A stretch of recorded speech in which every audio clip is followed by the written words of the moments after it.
से। आप ज्ञानेंद्र बात कर रहे हैं, राइट? हाँ आप ज्ञानेंद्र सर बात कर रहे हैं? हाँ, ज्ञानी बोल रहा हूँ। जी सर, गुड मॉर्निंग। बात कर रहा हूँ अर्निंग प्लेटफॉर्म से। एक्चुअली कोई क्लास 10th में आपके यहाँ है सीबीएसई बोर्ड से? उन्होंने फॉर्म फिल किया था हमारे वेबसाइट पे सर। अच्छा, जी जी, तो मैंने इसीलिए कॉल किया है। क्लास 10th में कौन है सर आपके यहाँ? 10th में बच्ची है हमारी। स्टूडेंट का क्या नाम है सर? तो स्नेहा। सॉरी? स्नेहा। स्नेहा। तो स्नेहा ने फॉर्म फिल किया है या आपने फॉर्म फिल किया है सर? ये तो आपकी मिस कॉल पड़ी तो अभी मैं इसमें किया हूँ, क्या पता नहीं कहाँ का फोन आया। जी जी, तो लाइक देखिए, स्नेहा ने ना फॉर्म फिल किया हमारे प्लेटफॉर्म पे। अभी कहीं ट्यूशंस जाती हैं वो इस समय? ट्यूशंस या हैं? कोचिंग? ट्यूशंस जाती हैं स्नेहा कहीं? ट्यूशन तो अभी नहीं जाती, कहीं नहीं जाती। सर क्लास 10th में है ना इस समय स्नेहा? हाँ हाँ। तो क्यों नहीं ट्यूशंस जाती हैं सर? कैसी चल रही है उनकी पढ़ाई?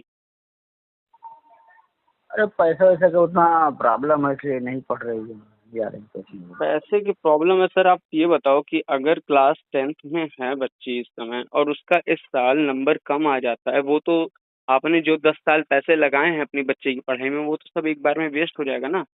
आपने 10 साल स्नेहा की पढ़ाई में 5 लाख रुपए तो लगाए होंगे कम से कम।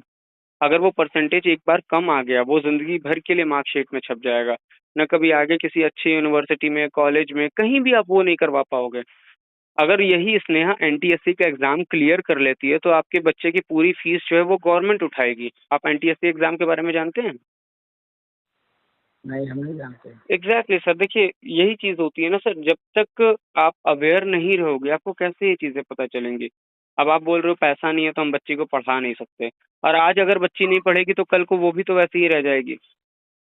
आप बच्चे को सीबीएसई बोर्ड में क्यों पढ़ा रहे हो? कि कल को वो कुछ अच्छा करे, कुछ अच्छा बने लाइफ में, राइट? क्या परसेंटेज आए थे क्लास 9th में, याद है आपको स्नेहा के? हमको नहीं याद आप पढ़ाई पे नहीं ध्यान देते हो स्नेहा के? है। स्नेहा के पढ़ाई पे कौन ध्यान देता है घर पे सर? और वही पढ़ती देखते रहते हैं हम लोग, पढ़ते मतलब आप नहीं ध्यान देते हो, बिल्कुल नहीं ध्यान देते हो। कितने घंटे पढ़ती है सेल्फ स्टडी? करते हैं, पढ़ते रहते हैं। कितने घंटे सेल्फ स्टडी करती है? और सुबह शाम पढ़ते हैं, दिन में विद्यालय जाती है, रात ठीक। में पढ़ती लिखती है। ठीक है, रात में क्या परसेंटेज आए थे क्लास 9th में, याद है आपको स्नेहा के? हमको नहीं याद है, ये पता है। बताइए आप सर, अपने बच्चे की फीस दे रहे हो, स्कूल में सारी चीजें कर रहे हो, लेकिन आपको अपने बच्चे के परसेंटेज भी नहीं याद है सर, तो आप कैसे ध्यान दोगे अपने बच्चे पे? क्या करेगी वो आगे? तो पेरेंट्स आप को कहाँ तो से बोल रहे हैं? आप थोड़ा अपना परिचय नहीं बताए हैं। मैंने परिचय बताया, मैं सीनियर एकेडमिक काउंसलर बात कर रहा हूँ प्लेटफॉर्म से। जी, तमिलनाडु चेन्नई से मैं बात कर रहा हूँ। अच्छा अच्छा। जी, तो अभी मैं एजुकेशनल काउंसलर हूँ। इस काउंसलर के बिहाफ पे मैं आपको ये बात बता रहा हूँ। देखिए दिन में मैं 50 पेरेंट्स से बात करता हूँ। कुछ पेरेंट्स आपकी तरह होते हैं, अवेयर होते हैं, कुछ नहीं होते हैं। तो हम बताते हैं कि एजुकेशन कितना ज़रूरी है सर।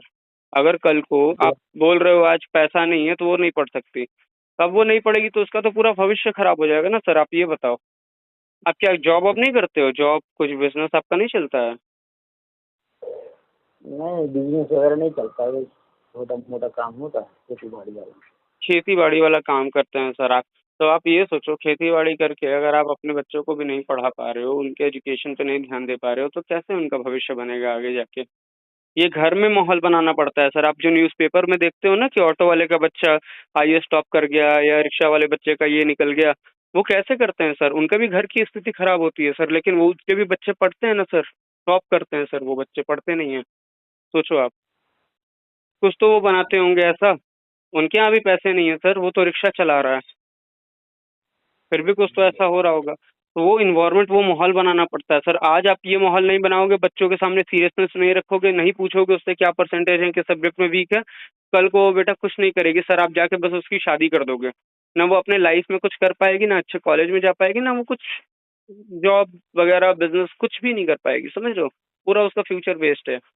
जितना आपने अपनी पढ़ाई में, बच्चे के पढ़ाई में जो भी अभी तक फीस लगाई है, क्लास 1 से लेकर 10 तक पढ़ाए होगे 10 साल। 10 साल में आपने 5 लाख रुपए लगाए होंगे, वो 5 लाख रुपए पूरे वेस्ट हो जा रहे हैं। मेरे पापा भी किसान थे सर, उन्होंने अपना स्कूटर बेच के मेरे को पढ़ाया है। तो सर ये बहुत ज़रूरी है, तब जाके मैं आज यहाँ अर्न कर रहा हूँ और मैं दूसरों को गाइड कर रहा हूँ। चलिए ठीक है। आपको नहीं समझ आया?